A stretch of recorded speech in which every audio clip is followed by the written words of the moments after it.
Natunto na ng Bureau of Customs ang lahat ng 12 luxury vehicles ng pamilya Diskaya na subject ng kanilang search warrant.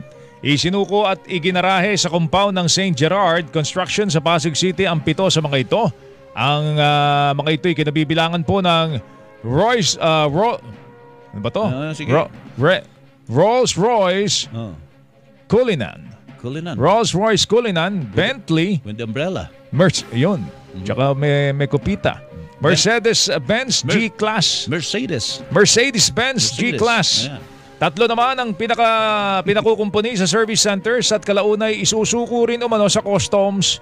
Sisiyasatin po ng customs ang importation records ng mga sasakyan na bantay sarado na nila at ng Philippine Coast Guard. Una rito, 2 lang sa hinahanap na mamahaling sasakyan ang nadatnan kahapon ng umaga sa compound ng pamilya Diskaya. Kabilang po ang isang Maserati at isang Mercedes at isang Land Cruiser. Ayon po sa abogado ng pamilya Diskaya, na taon lang na pagdating ng mga taga-customs ay wala ang karamihan sa mga mamahaling sasakyan. Nasaan?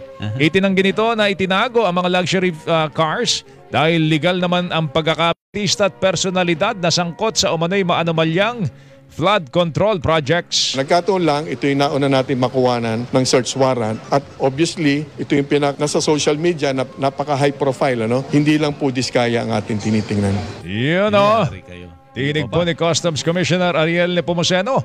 Samantala, sinabi naman ni Senate President Pro Tempore Jingoy Estrada na may impormasyon po siya mula sa Land Transportation Office na hindi lang 28 kundi 80 ang mga sasakyan ng mga Diskaya na yan at 4 na po rito ay mga mamahaling sasakyan.